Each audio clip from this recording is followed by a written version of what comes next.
Oh, that's right. We're talking architecture. We're talking about beauty is wrong. We don't want to be right. Eclectic, modernist, futuristic, guardian, cutting edge, rationalism, vernacular, visionary, pre-postmodern, and invention, beauty, baby, beyond style. With your architect hosts, David Andrielson, Elizabeth McNicholas, and Dan Morales. Architectural delight, baby. Yeah. Feel me? Oh, come on. Let's get it. It's all here, folks. Look no further. Don't go anywhere. Right here, Architectural Delight. Good afternoon. My name is Dan Morales, along with my co-host Elizabeth McNicholas and David Andriozzi, three architects with very different perspectives but all in search of a new narrative. We are here with the support of the New England chapter of the Institute of Classical Architecture and Art, Traditional Building Magazine, and Residential Design Magazine. Thank you. At Architectural Delight, we believe that buildings should speak to the places they are built, culturally and contextually. But most importantly, they should delight. We believe that regardless of style, cost, or technique, people tend to save the buildings they love the most. Without architectural delight, no building can truly be sustainable. After our talk, there will be a Q&A at the end of the fireside chat. So duo Dickinson FAIA graduated from Cornell in 1977. He opened his own practice then in 1987. Duo's work has received more than 30 awards, and he is a fellow in the American Institute of Architects.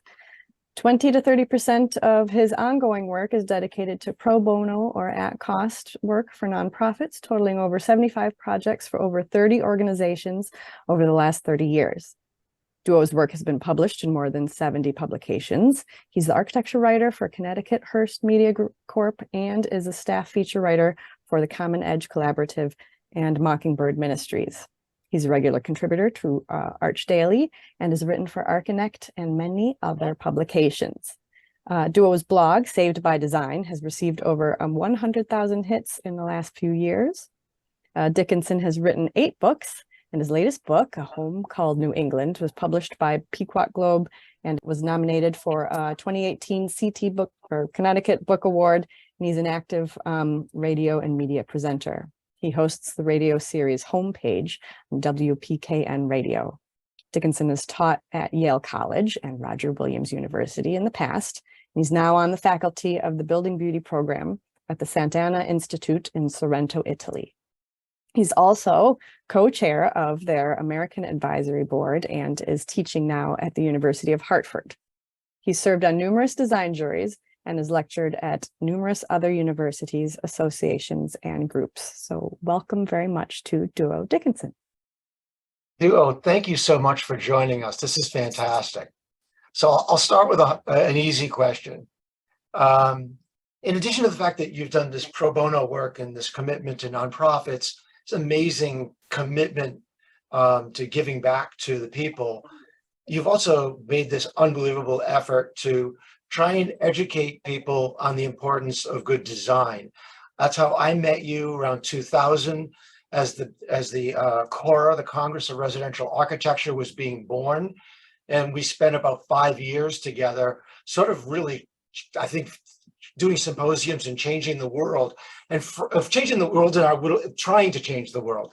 But from that was born not only a little statement in the AIA, but an organization, CRAN, the Custom Residential Architecture Network, was truly born from people of that original movement that went basically to the AIA and tried to decide to make change. So my question is, as these disciples like myself that have been involved, is change happening?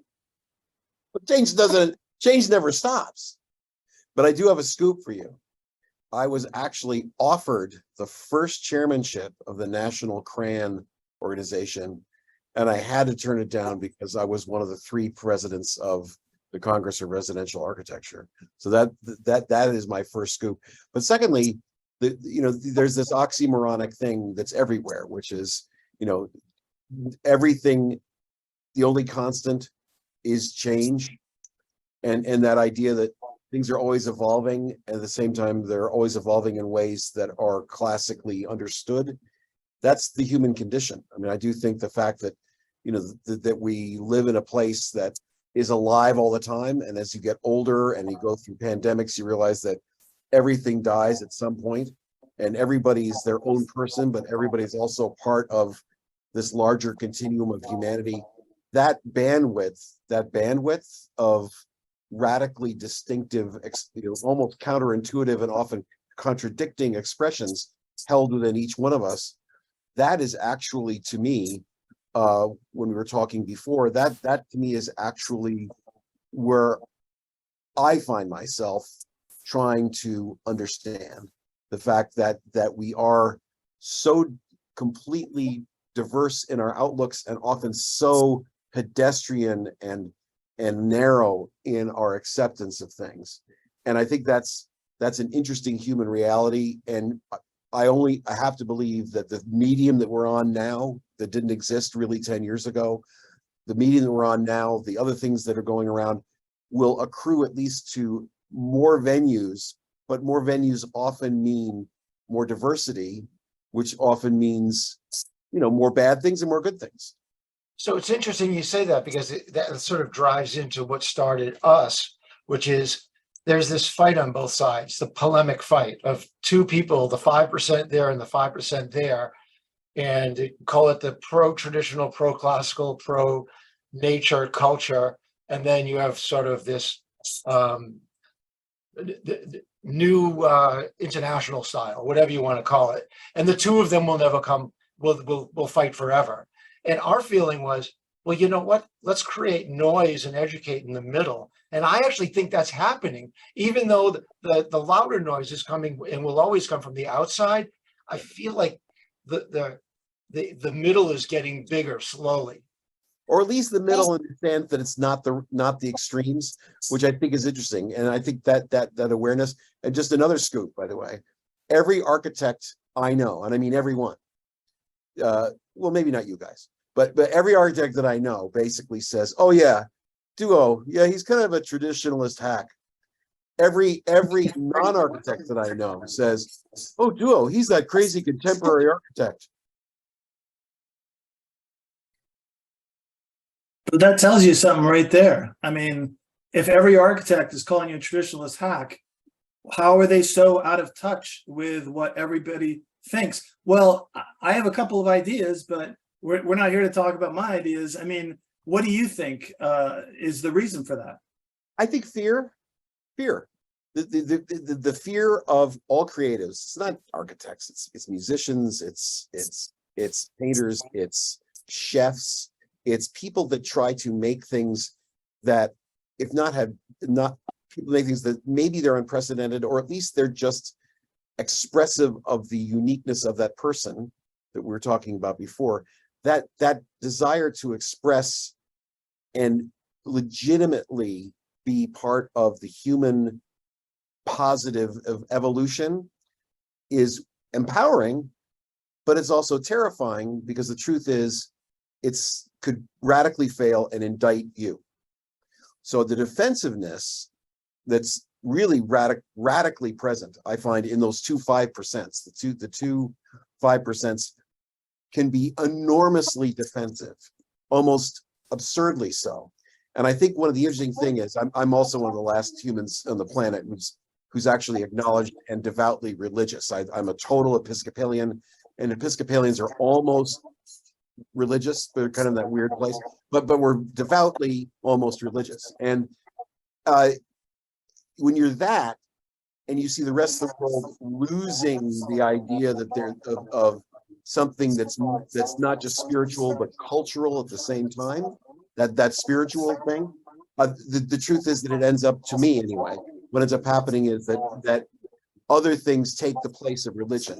And so you find a religiosity in politics that I've not seen before, I think you find a religiosity in that conflict that David was talking about before between the two sides.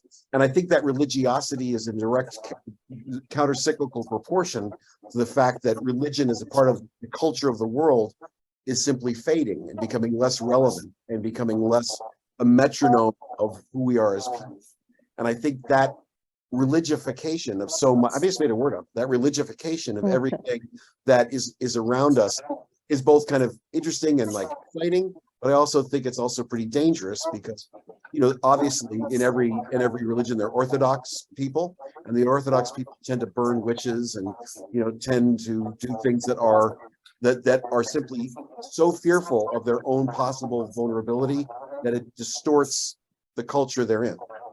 So there's fear, in other words, that say, I don't know that I've recognized fear in architects like Zaha Hadid, for example, and I definitely don't recognize fear in Grosvenor Atterbury or Charles Platt of a century ago. So I don't quite follow. Well, I'm saying that the fear is not in their expression, you know, but I think the fear is that you've got Schumacher following Zaha saying parametric architecture or parametricism is essentially the truth and the rest is bogus.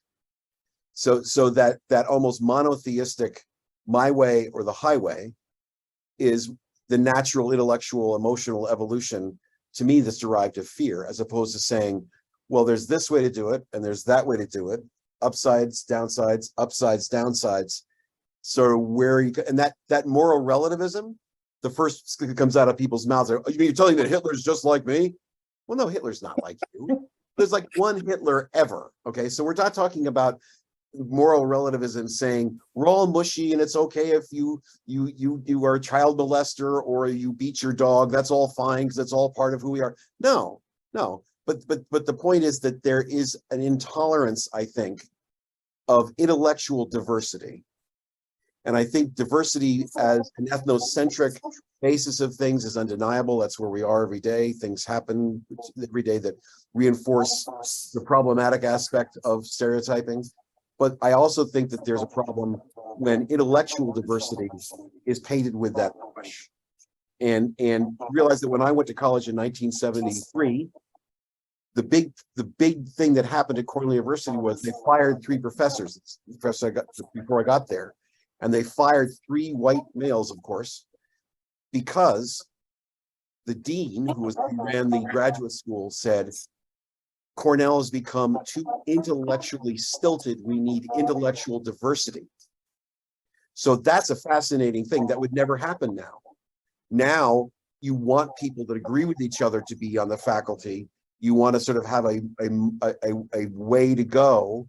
And basically the idea is that the demographic diversity satisfies the idea of complexity and interest, not the intellectual diversity. And I think that word diversity is, to me, the other word I would use is bandwidth. People love, I had to increase my bandwidth so that my Zoom would work today because it hasn't been working. We're getting a little bit of that. We're getting a little bit of static, I think, from your side. Teeny bit. I don't hear any.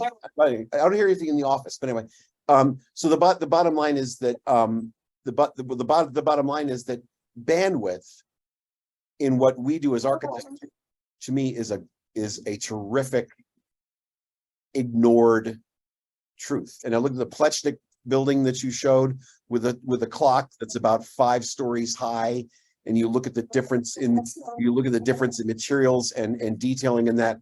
That bandwidth and that diversity is, may for some be ugly, but it is truly thrilling in its intellectual breadth. And I show this to the kids because they've never seen Plechnik before, ever. And Or Ettlinger, who is one of the directors of Building Beauty with me, is from the university that Plechnik founded in Europe. And so he shows me what that person did. And what's really interesting is Common Edge did a piece on Plechnik, written by the former director of the architecture program at UHart, Michael Crosby. So if you go to Common Edge, you'll see what we're talking about with Plechnik. And I think that person plus Gunnar Asplund plus a whole bunch of other people are these kind of lost bandwidth architects that deal with many different things, and in favor of very traditional classical stuff or very modern anti-history stuff. And my sense is that that's not the way we live. We live with history, and we live with all of those things happening simultaneously. We live with that. And the idea that we want to focus what we value into some preconceived religiosity is the downside of being a human being. Because the truth is, you know, I've known many people that are true racists and misogynists and bad people. You go to that individual and they will say, well, of course, my daughter should be president of the United States if they're a misogynist. And the reality that as individuals, we tend not to be that stereotyping, you know, troglodytical, just evil person.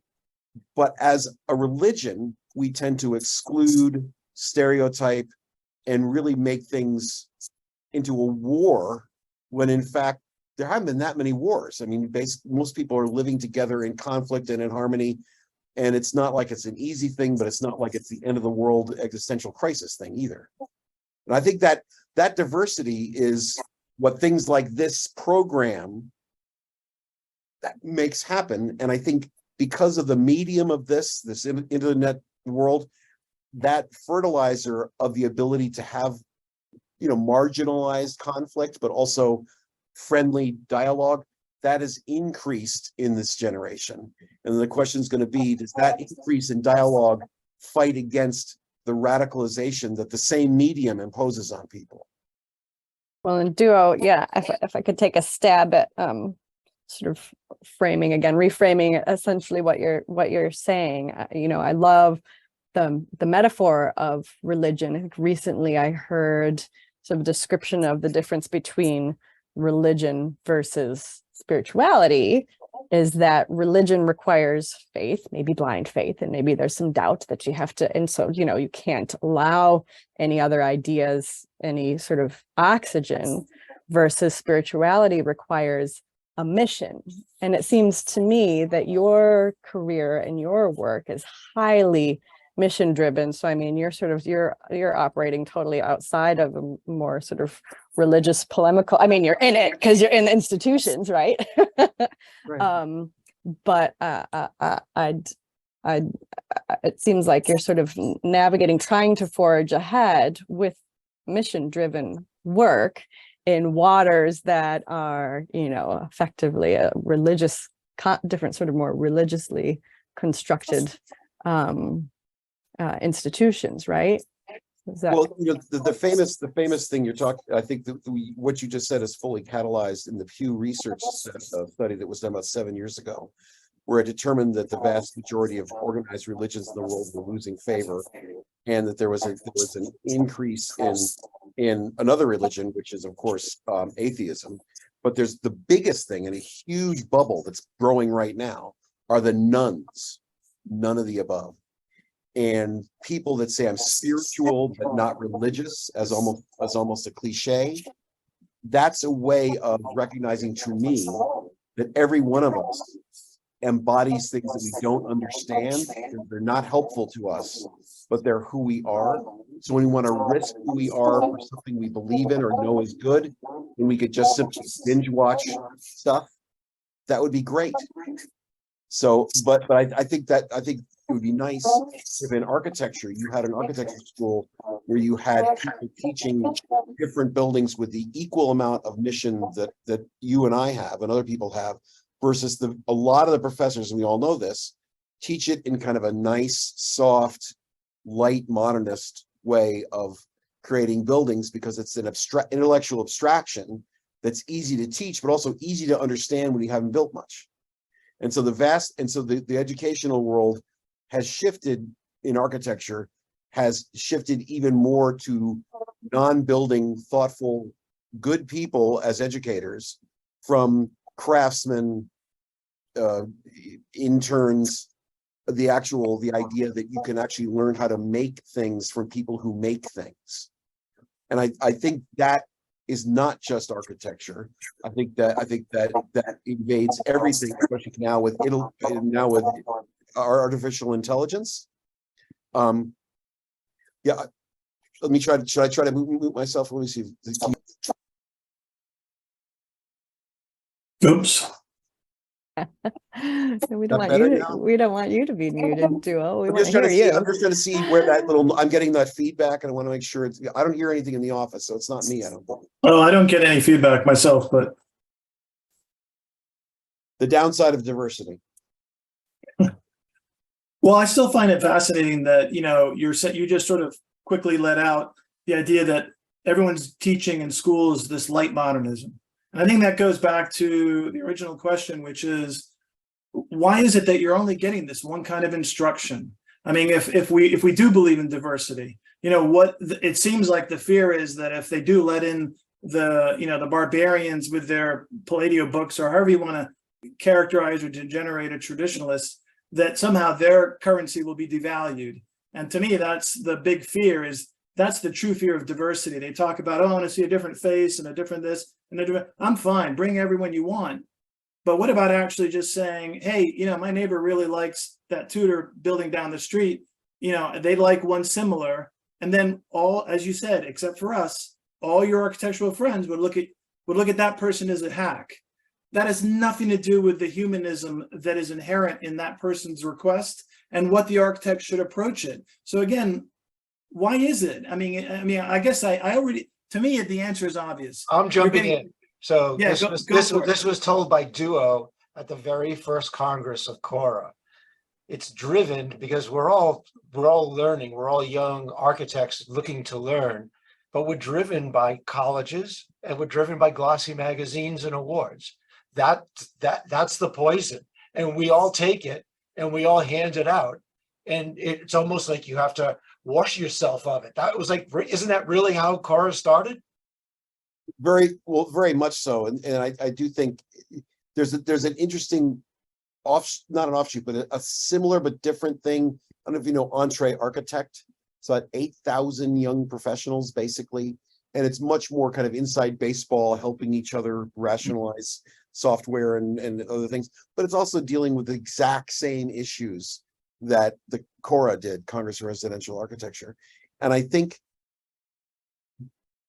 Well, I don't know how old you guys are, but if you're of a certain age, you remember for a full generation of your career, you grew up in a world that had 3 magazines, that had maybe 20 competitions, And that lot, and also a little bit fewer, maybe like 90 or 110 architecture schools in America. But the vast majority of everybody doing the teaching were white males. It was just the truth. It was the whitest, most male academic pursuit, I think, of maybe outside of physics or hard science, of any of the academic things. So I think that ossification that was present in mid-20th century was ripe for explosion. I think Cora helped, and I think, but really what's happened is the internet and the world has changed, and so architecture changes, and so that means that they're not just old white men doing stuff. But what stays is the humanity of the people doing the teaching. And I'm going to be very cynical right now because I think it's true. I think the reason why we go into that soft modernist way of outcoming education, the outcome is a soft modernist thing with some elaborations and some things, but not a lot of intellectual diversity, a lot of personal expression, enormous personal expression within that idiom. I think the idiom, or style, if you want to call it, that way of doing architecture, is because it is the easiest to teach for people that haven't built. So what you've got is you dumb down what architecture is to stylistic building blocks that essentially are formalist, spatial, linear, light. They don't really deal with material, history, weather. Not weather as a sustainable thing, but weather as an actual part of the way you make a building, whether it's wind or light or all that stuff, or season.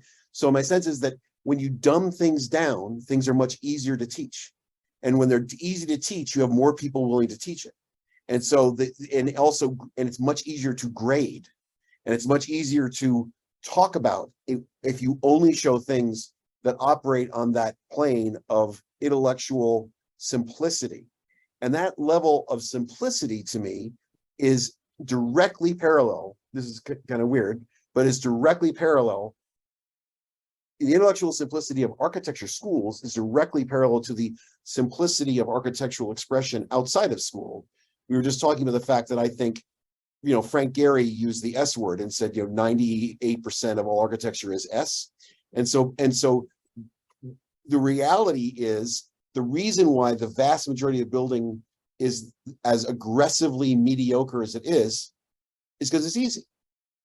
It's easy. It takes less time, less thought, less risk, less everything. You go along to get along.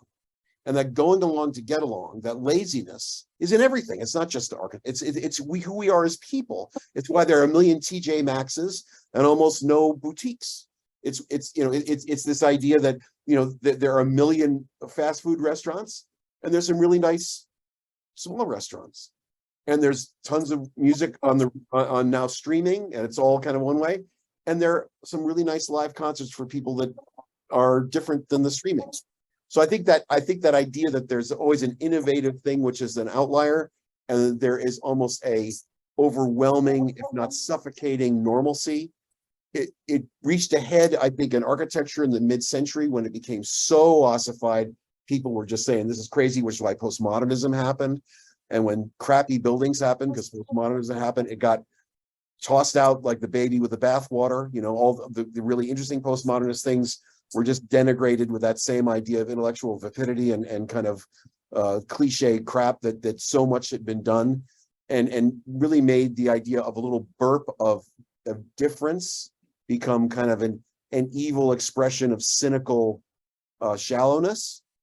So do you think postmodernism died because it was built badly? Yes. So in other words, they weren't building badly before. They're not No. building badly. No, but it became the poster child of intellectual insurgents that you could denigrate and dismiss because it was badly done. But don't you think it was partly because they were introducing history into an ideology that explicitly said history is garbage? But mostly, Maybe. well, yes and no. I'm saying it mostly introduced history badly.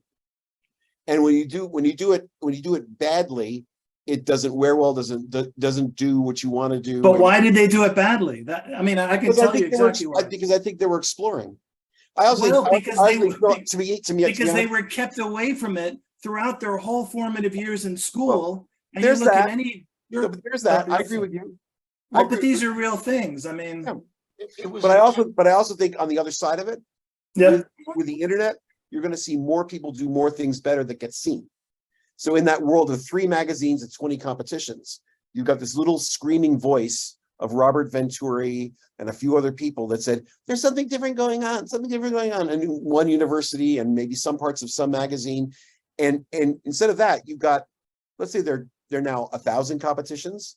They're probably like 50 competitions, which are not modernists, but it's only 50, but it's 50. So it's one of these things where there are different ways people can look at things that now people can see. And I think instead of being the lone voice of intellectual diversity that then had some fairly crappy built realizations, I think what might happen is that I'll be dead, but what might happen is that the richness of things like Plechnik and a few other people, that richness, I think, could actually be terrific. So, not defense, but back to the postmodernism. I mean, postmodernism, yes, what it was a sort of what it became was a two-dimensional applique of pastiche symbols on buildings that basically rotted away and fell off. So we all agree that the result, the 99% of the result of what postmodernism was, but it was really an idea, I think, born and learning from Las Vegas. oh yeah, We're going to start to rethink about what history is, and maybe this international movement of stripping culture and history from architecture, maybe that's not the right decision. And so for everything that Michael Graves did badly in his outside skin, I think that what he did do is he taught a generation of people like me the importance of a historic floor plan, the importance of poche, the importance of axes. And I mean, we talk about this all the time. People that are in the ICAA now, that all started from that movement of postmodernism, where they said, there's something here and it's fake and it's bubblegum, but let's dig deeper. So that was an important waypoint, I think, in where we are today. Well, I wrote a piece for Common Edge, which I think actually was roundly disliked, which is fine, which was I made the direct connection between disco and postmodernism as decade-long things that people loved and really got kind of sick of. And so basically, if you're at a wedding now you're listening to disco songs from 1982 because the beat is so wonderful, the music is so wonderful, people love to dance, and it's really great, and yet it's disco. So it's one of these things where all that Piazza d'Italia and the Michael Graves buildings have this eye candy quality about them now to everybody. And the baggage of all the bad Philip Johnson buildings and other buildings that are just crappy, all that stuff that happened that came along with it kind of polluted the water like it did for disco, because there was so much bad disco music that anything disco became vaguely nauseating when you heard it on the radio. But if you're in a room, you want to dance to it because it directly connected the body to music, like postmodernism connected history to buildings. Now, it might have been clumsy, it might have been obvious, it might have worn thin over time, but that desire to express yourself outside of the normal confines of aesthetics, that to me is the reason to do it. So I really, enjoy it. So, well, I don't think modernism was normal, because we all decorate ourselves in one fashion or another, whether it's a stripped down look, an over the top look. And when they started throwing these ornaments around, yeah, they gave you, 2-inch thick rationales about why it's all this and all that. But people just wanted to see something. And that's why doo-wop architecture came about, because before you have all your little, Gropius boxes repeated all over 6th Avenue and one after another. And then out in the hinterlands, they're like, this is just crap, if I can say that here. And so they started throwing big Jetson-like pieces on it. And, now we all love it because it has something. It has anything. You can't appreciate a building by reading a book. You'll never be able to do that. I hate to say it, I love my books, like Andreozzi will attest to that, but this is a visual art and it's a visual world. And so when you starve someone, you leave them with nothing. It's just like inviting someone over to your house, offering them Triscuits and, leaving the place a mess. You're communicating that you just don't care, to try to delight them, to try to give them something. And so, at the end of the day, it's so easy to poke fun at postmodernism, but they were doing it within this tortured intellectual kind of way. And then once that little column showed up and that keystone showed up, a lot of architects were like, well, if I can play with those, you can have your fun and games. I'm going to go right for beauty. I'm going to go right for what 2,000 years worth of architects have been doing. And that's why traditional architecture is growing on its own without any help from academia.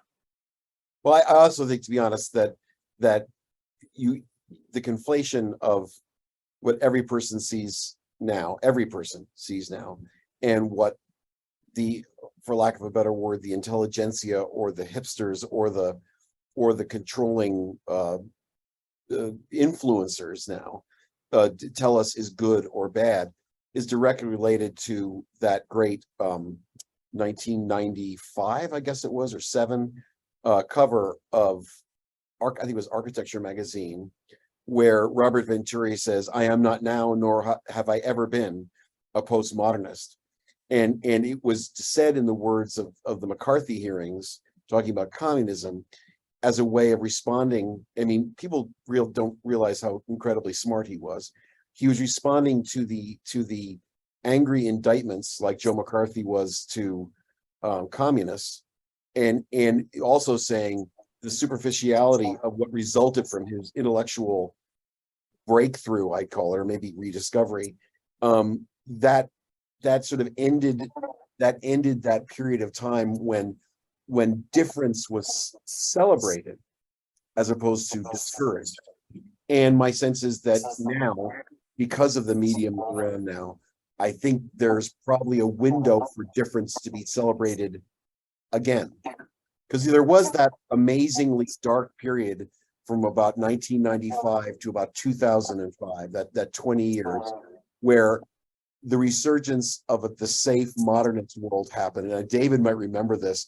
I got into real trouble in a talk. I don't even know where it was, in a talk about 200 people, where I said flat out, I said, I did a research. I looked at the last 3 years of record houses. The last 3 years of record houses had 3 flat roofs. I mean, 3 pitched roofs. Everything else is flat. I said, if you looked at the year that I won a record house, there were like some pitched roofs, some flat roofs, some curved roofs, and just that, forget about style, just in terms of form, that form straitjacket that was there in that 20-year period, which I think is changing somewhat. That straitjacket is directly related to me, to fear, like we talked about, and also to laziness. And they work hand in hand. And my sense is, I think with the freeness of the internet, the fact that it's free, it's 24/7, it's completely accessible to everybody. I think there's going to be hideosities and really bad things like you see of these, screaming freak meme guys and anger and religiosity like we're talking about. But also because humans, I think, are innately good, and I believe that. I think that the innateness will gurgle into a sense of diversity, which is more like the Renaissance and less like Mad Men, less like mid-century. And I think that hopefulness, because Elizabeth was talking about that, the idea of hope is, as opposed to just faith in yourself and the greater good just sort of happening. The idea that hope is something which may be encouraged by this is, to me, tangible. And I do think actually maybe bespeaks the fact that if we believe in our own humanity and basing architecture in humanity versus in intellectual superiority or whatever it is, but basing architecture on the fact that it is totally human, not biophilic, not intellectual rarefication. It's the human being that is all the things that are good and bad embodied in the largest thing we create, which is buildings. Let's maybe ocean liners, but still buildings. My sense is that there's a better outcome later. And I think, I'm hope right now, I think it's pretty murky and pretty confused. You talk to Martin Peterson that did Common Edge.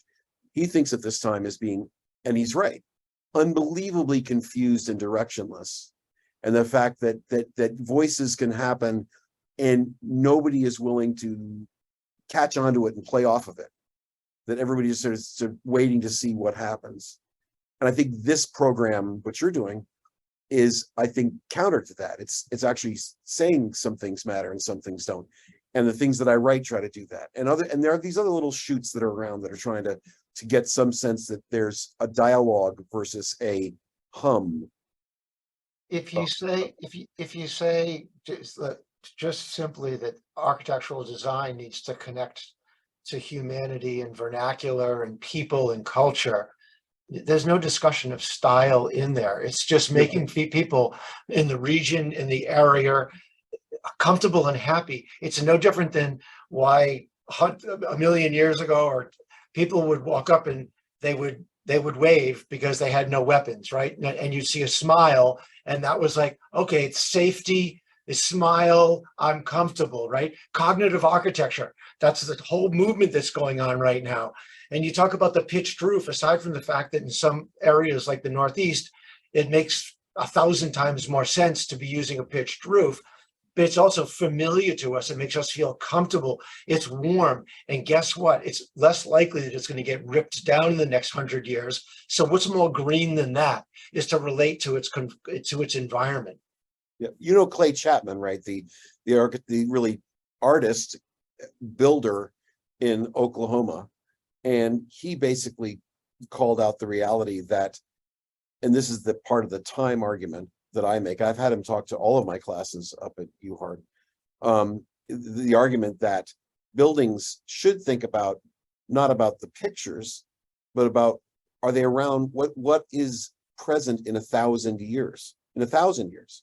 So he actually thinks about making a core of a building, which is 1,000 years, and the rest of it is maybe 100 years, but acknowledge that it's 100 years, so that you have this thing. And I was with a really great historic preservationist, and we were talking about an 1882 church yesterday up in Litchfield, and we're talking about what we could do to the church that would be acceptable to state grants for historic buildings.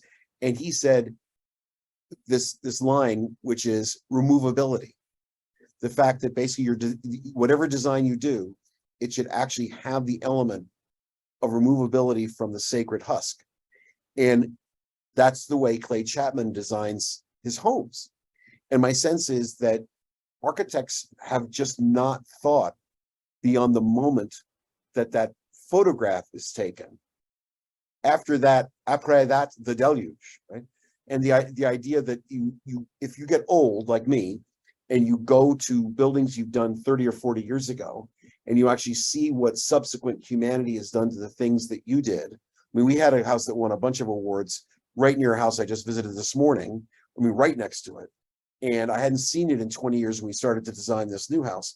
And so I go to see this house, which is pretty pungent, and was like a cover article and it's cover thing on some great magazine, home magazine. It was a cover article, Better Homes and Gardens, whatever. It was a thing, it was a big deal. And won AIA awards, blah, blah, blah. And it was really, and it was cool. Well, the people that bought it, now it's sort of like it's seeing your child have plastic surgery. You know, it's this weird thing of like, but my little baby just got implants. You know, I mean, and it's, you know. Yeah, I've seen mine have an abortion. It's, Yeah. I'm sorry, I did. One of my most special projects. It's weird. What do you do with it? It's theirs. It's not yours, but it is yours, and it's.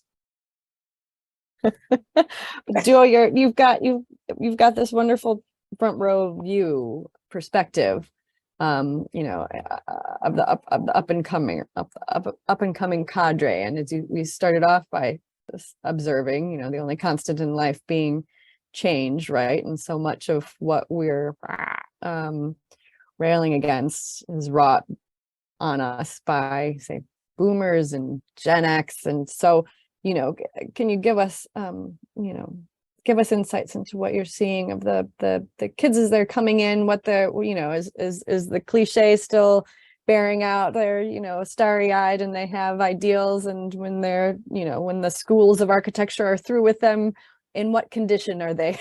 Well, I coming think to join us? And there's really three things. Number one, I do think baby boomers are different, like every generation is, because of the nature of our parents.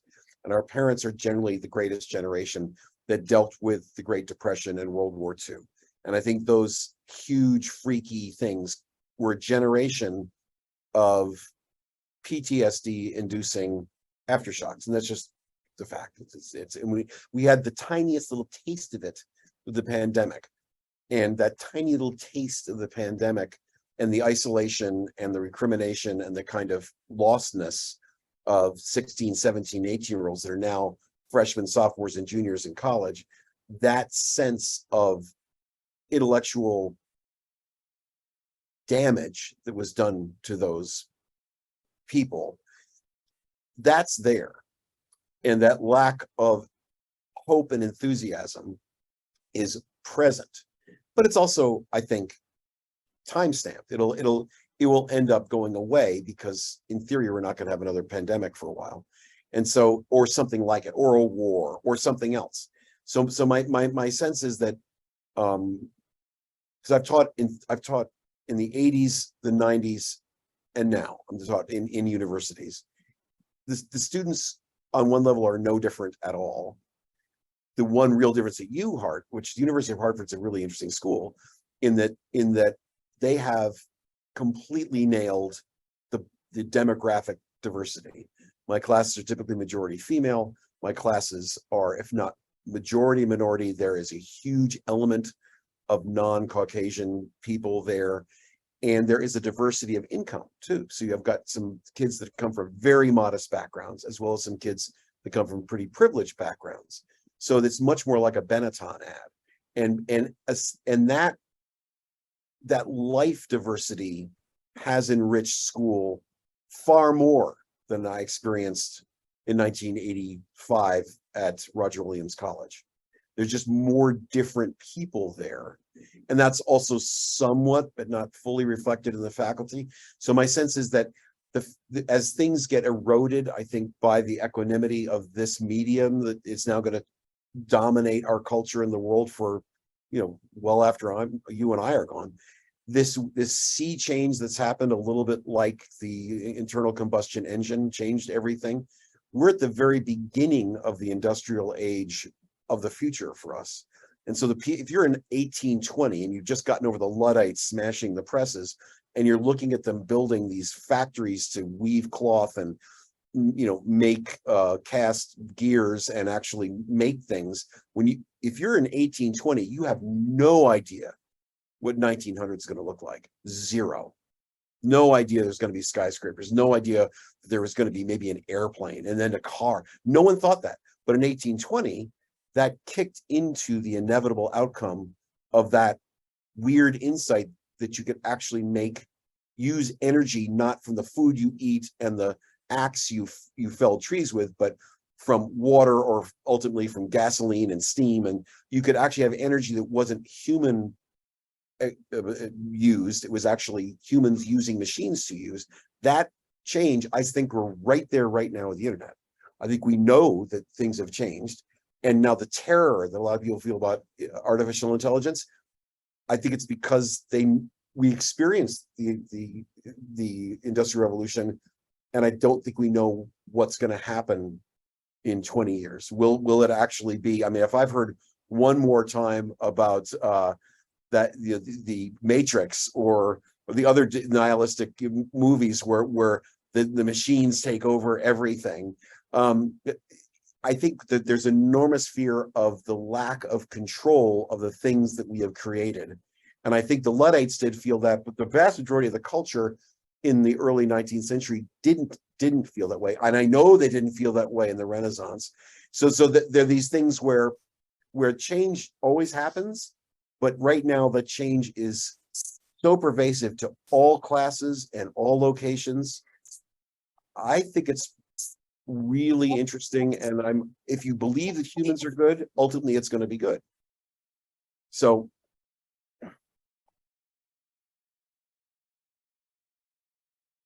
well, I agree that humans are good, for whatever that's worth. And I'm not particularly religious, because I happen to believe people are born with a sense of morality simply because they're taken care of by their mother, and you can immediately infer everything from that care is good and love is good. And so, if you want to do it within the confines of a church or not, that's all good and happy. As far as what fascinates me about artificial intelligence, and I'd like to get your perspective on this, is that, David and I were at a conference where this young man showed the wonders of artificial intelligence, and he cranked out, immediately several images that he said would help further accelerate the design development of a project.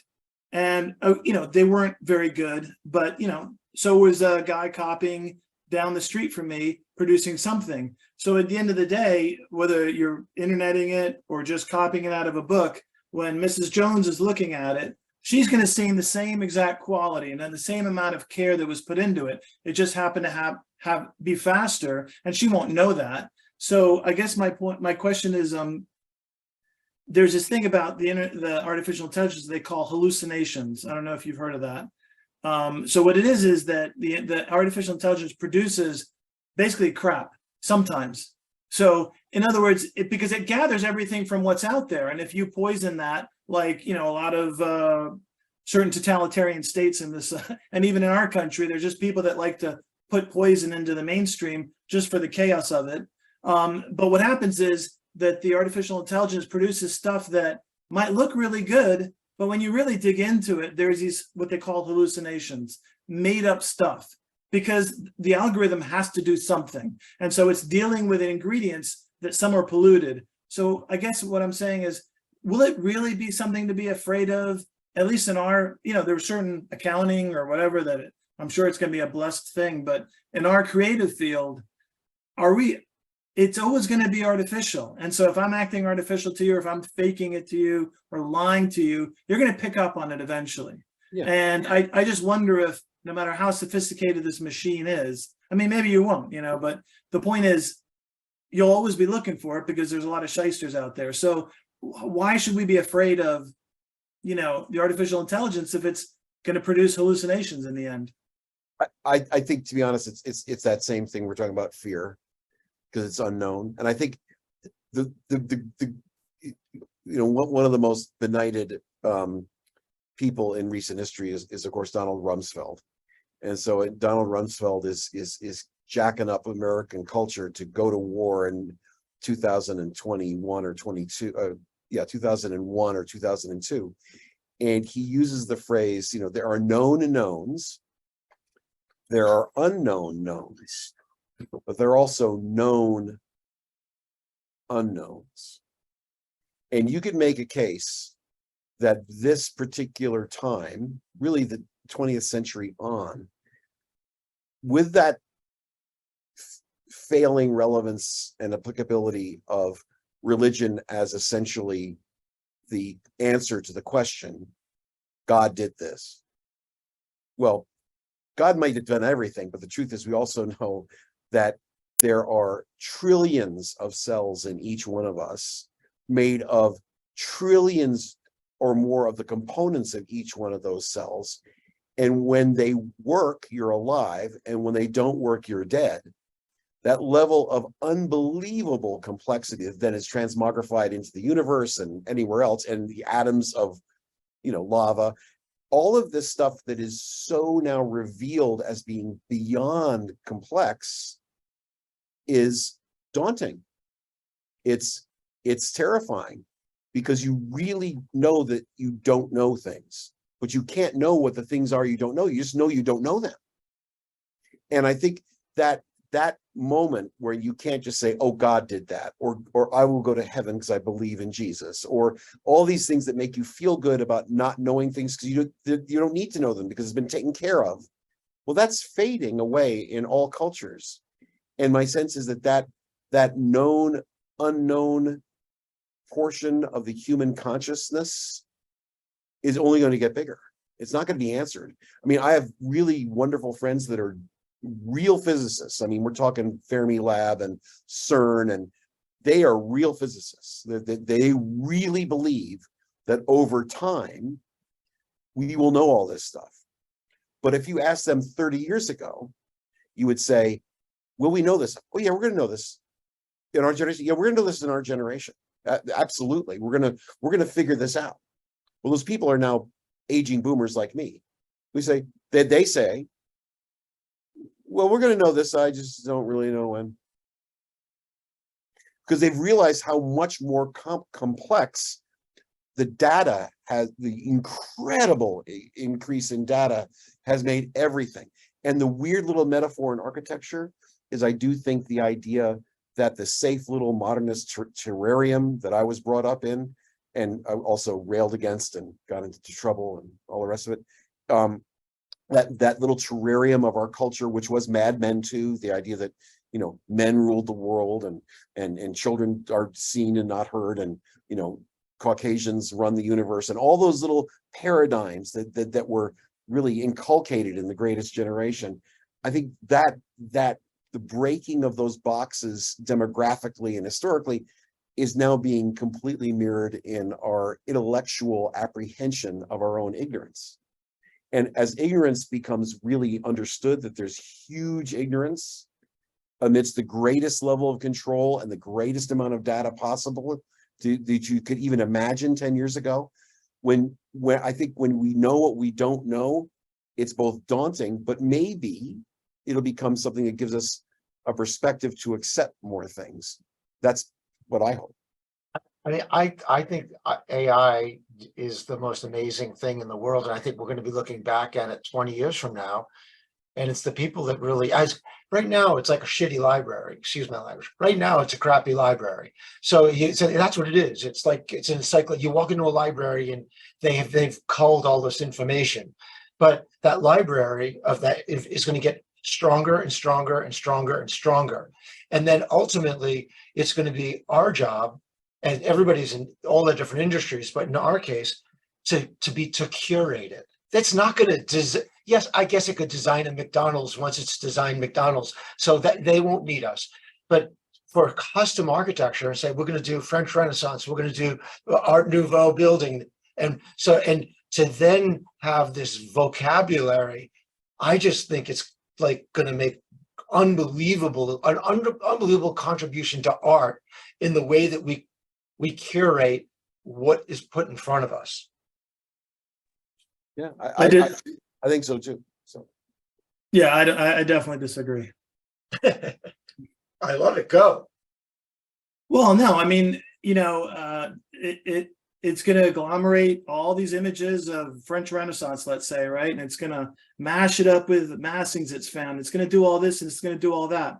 What it's not doing in the meantime is sitting in front of Mrs. Smith and listening to her talk and understanding, oh, wow, she mentioned the Loire Valley and the trip she took there. And, oh, look at the behind her. There's a little family heirloom of this and that. And I'm going to make note of all these things. And I'm going to go back. And once I'm done with my own library, looking through these forms, a lot of times it's like searching on the internet. Oh, I have access to all the information in the world. Yes, through a tunnel this size. But when you open the newspaper, there's 5 different articles and those might feed into this. So back to the, listening to Mrs. Smith, I'll go back and I'll do the volumetric studies and I'll do the, worrying about the rain and the orientation, all the fun stuff that is design, that is way past style, right?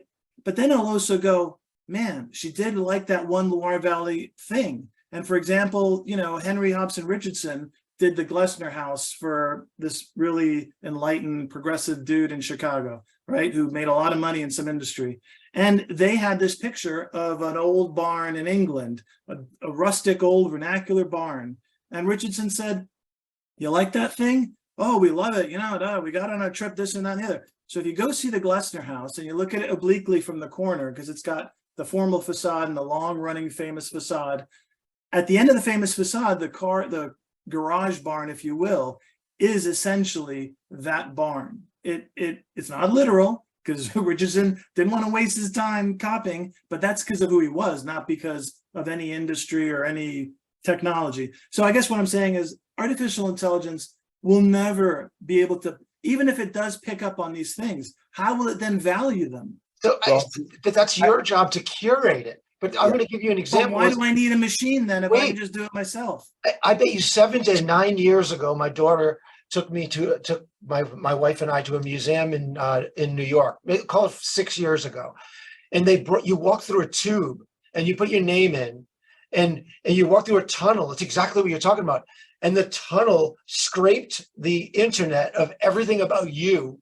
And you walked through and it was you. I'm talking about hundreds of videos, of images, of things from your past and this and that. And I'm like, that's finding the swing set, the tree in their backyard. It's not you though. It's curate it once you collect the information. No, it's not you, because everyone knows that people put up these facades of what they want everyone to see their life as. That's true. And then when it shows you, you're like, oh, great, I'm marketing to myself. I mean, that's what's driving half these kids nuts, is because... Actually, let me respectfully change your perspective. What you say is totally true, 100%. Right now, the awkwardnesses and the human foibles and also the human failings of everything we do, whether it's self-driving automobiles killing people, or whether it's streaming services overwhelming people with so much stuff that they put their life on pause for the pandemic. All the negative collateral damage of the development of everything is there. My sense, though, is that this is what the smart people say on NPR, is that the artificial intelligence, iceberg that's just flowing like this inevitably will become something which does listen to Mrs. Smith, which actually does do the intricacies that now it can't do. And then the question then are the humans that use it strong enough to use it as opposed to have it use the humans? And I think that's, to me, because I think humans are good, I think humans will control it. But the truth is that a lot of humans, because we're super lazy, are going to let it be, streaming, binge watching.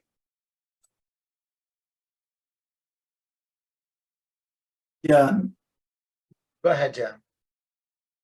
No, I think you're right. It'll continue to be faster. It'll continue to pick things up. It'll continue to get closer and closer and closer and closer to what we already do naturally. So just in that one, problem, it's like, well, why are we working so hard to do something that, we are? So in other words, what it's never going to get, in my humble opinion, and maybe it will, and whatever, is how will it know how to value that little thing it picked up? How will it know how, just our own minds. You said, oh, I'm afraid of all the things I don't know. I barely even know my own mind. And I don't spend too much time on it, except when I really have to, because I don't want to go crazy. So that's a personal choice. I mean, you can go down any rabbit hole you want, but that's you. You can also Dan, though, I mean, we're sitting here like this little echo chamber of architects that would actually think it's super interesting and important to figure out that, such and such, a small house in England is important to incorporate into the carriage house design. Like, oh, that's. I would, though. But I mean, we all would. Well, maybe. But is it fair to say that 95% of architects are already probably would be defeated by what AI can do? I agree. Right. But right. What I'm saying is, if you don't want to be defeated, pay attention to the human. That's all. Yeah, but what happens to everybody? What happens to everybody else? Well, everyone has their own choice to make. Well, actually, Elizabeth, let me take you from the other side, because the truth is, I agree with everything you said.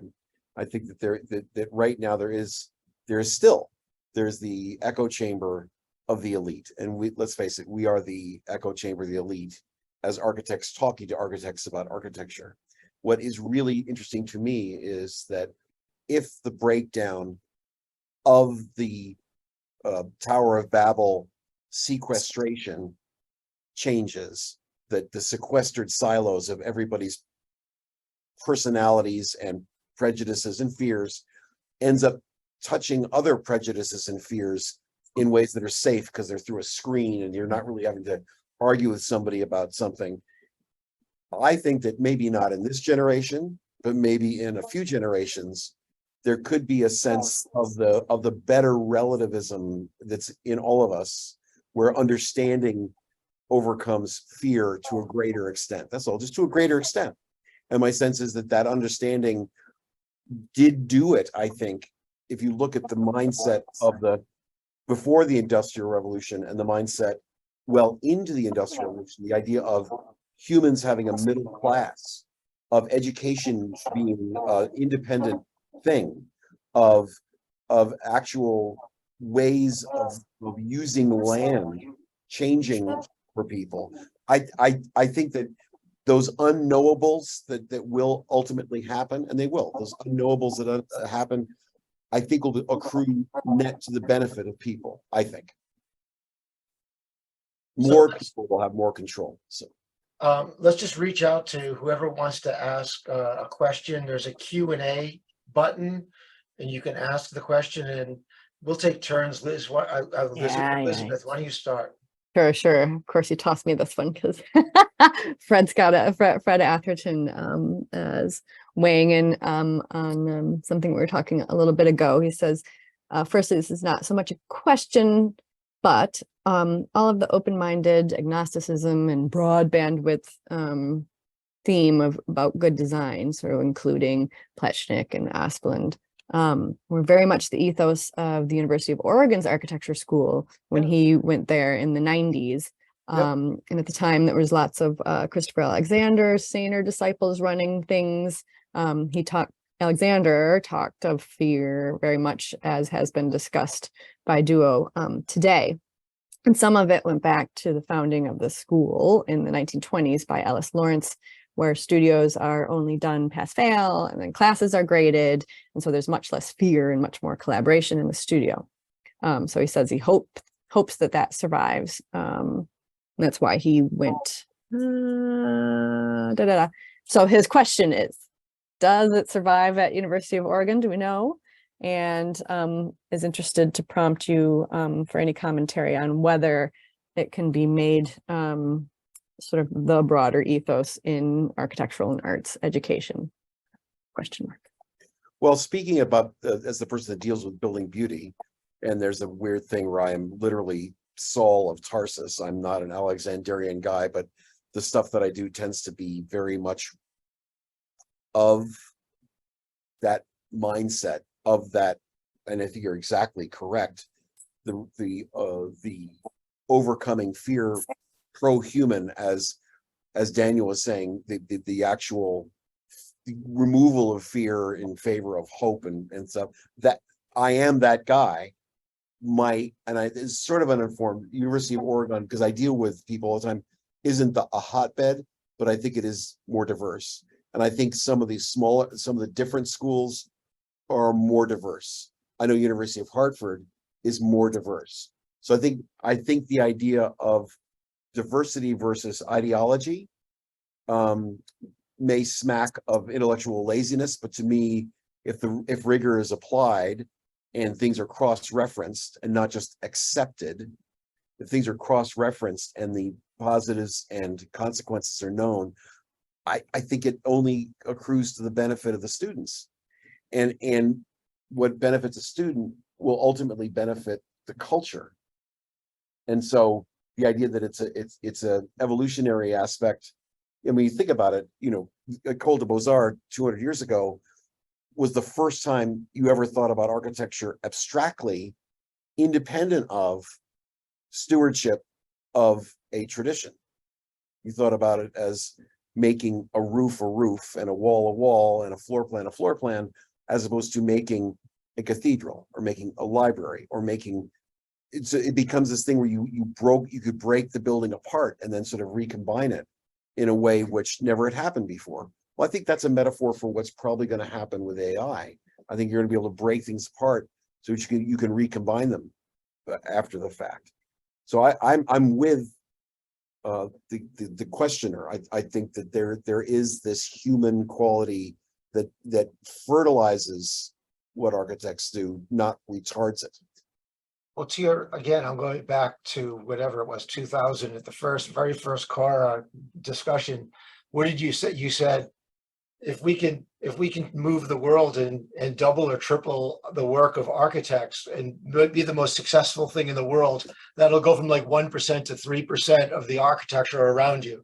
So, and that brought us to mass housing, the populace. How do you get design like an iPhone to them in the terms of architecture into our environment? And that is the Sears and Roebuck houses of the turn of the last century. That's what we just went round and round about. And I would think that the AI is going to maybe, hopefully, help that as opposed to making it postmodern pastiche. At least that's my hope. Eventually, I'm there. I agree with you. Any other questions? Let's see. Questions. I didn't see any other. Yeah, I don't see on the board. But I mean, I could throw in the idea that I work for a home builder, and there is a dearth of architects. Actually, that's not true. Every building gets drawn up, and so the way Duo you talk about elites, us being elite and not, and this and that. I don't necessarily see it. I mean, I know that someone might call me an elite, but that's also for me to decide, what I feel I am. And I don't necessarily look at it that way. But in terms of architecture, there is also, the profession, there is that sort of stratification where if you work for a builder, you're not necessarily an architect. But the truth is they need all beauty, all these things they sell, they always have sold. And so, you go talk about going from 1% to 3%. I think the big problem is that you just don't talk about the fact that when you design any building, whether it's for a builder, for your boss first, who tends to a lot of times be your first client, or directly to Mrs. Smith, you're always dealing with a person, and the problems are always similar. In other words, it's what you want to bring to it. If you don't want to bring the little medieval picture in the back, don't. If you want to use AI, do. And then we'll see each other at the marketplace, and we'll see how well we do.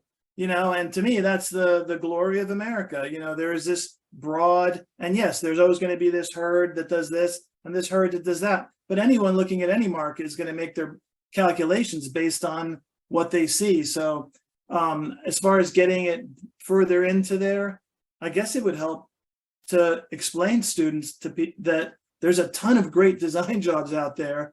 If you quote unquote lower yourself to work for a builder who insists on it lasting a certain amount, insists on a certain budget, things that just don't exist in architecture school. So, Well, I think Elizabeth hit the nail on the head when she said mission. And is the mission me expressing me for me? Or is the mission using what you've been given and what you've gotten for yourself to give to more people whatever it is you can help them do? So if it is a self-directed mission, it is the tiniest percentage. If it is a culture directed mission, there's a broader effect. But I also think the unknowable thing is, when you think about music in the Renaissance, that first time that music was being played differently with different types of instruments, and then you fast forward into Haydn, Mozart, Beethoven, Mahler, it's the exact same thing. It is music, but as the music evolves, because not so much because of the technology, but because of the human mind grappling with that portion leads to new music, which makes a lot of people want to throw up, including myself. But it does actually take what's in everybody's mind, and it expresses it in ways we hadn't thought of before, because the individual see things. So do you think a musician working on a computer, whatever, and producing music somehow has not as evolved musical mind as, let's say, Bach or Beethoven? Not at all.